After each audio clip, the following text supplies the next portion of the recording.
ចាខ្ញុំសូមនិយាយពីបញ្ហាកសិករទាំងអស់គ្នាបន្តិចណាចាព្រោះអី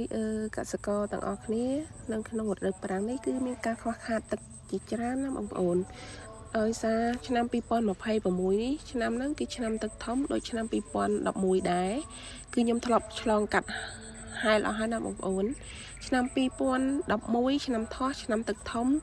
ពេលដែលទឹកស្រកទៅគឺកសិករនាំគ្នាចាប់ផ្ដើមបូមធ្វើស្រែធ្វើស្រូវដូចឆ្នាំ2026នេះដែរ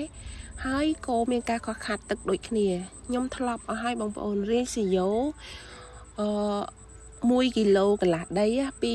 បន្លែចិនទៅក្បាលស្រែអញ្ចឹងគឺខ្ញុំធ្លាប់អស់ហើយអញ្ចឹងឆ្នាំ2026នេះគឺអញ្ចឹងទៀតគេអ្នកនៅខាងលើគឺគេអត់មានលិចទឹកទេគឺគេប្រមូលផលបានហើយគេមូលច្បើងជាដុំនេះដូចខ្ញុំថតឲ្យបងប្អូនមើលអញ្ចឹងណាគេរួចខ្លួនហើយតែសម្រាប់ពួកខ្ញុំ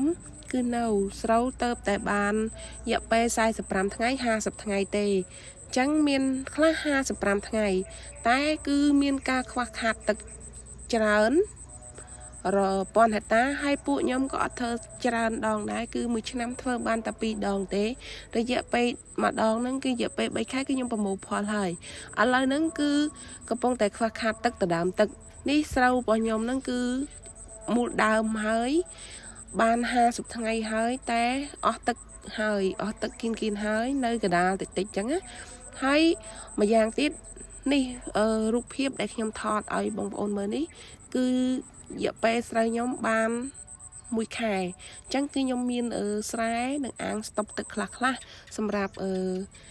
គប់គង់ពេលដែលស្រូវរៀបនឹងផើមចិត្តចាញ់អីអញ្ចឹងបើយើងសង្ឃឹមតែទឹកបន្លែគឺស្នើទៅខាងលើគាត់តម្លាក់ឲ្យបានតែមករស់ទេបងប្អូនទាំងអស់គ្នា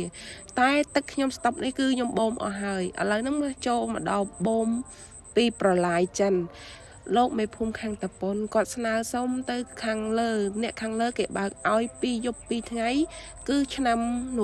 ទឹកហ្នឹងគឺបានតែប៉ុណ្្នឹងទេបូមតែម្នាក់មកគ្រប់គឺអស់ហើយអញ្ចឹងប្រជាកសិករ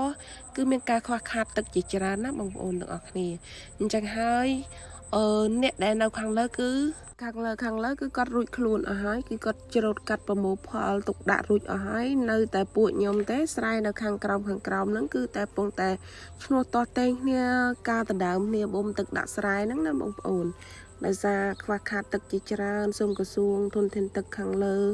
ខាងកោះហតទ្វារធំសូមតម្លាក់ទឹកឲ្យប្រជាកសិករច្រើនមកឲ្យគ្នាបូមបានម្នាក់ម្ដងពីរដងទៀតអីគឺគ្រប់ហើយវីដេអូនេះគឺខ្ញុំមានតែប៉ុណ្្នឹងដែរសូមអរគុណសម្រាប់ការតាមដានវីដេអូមួយនេះ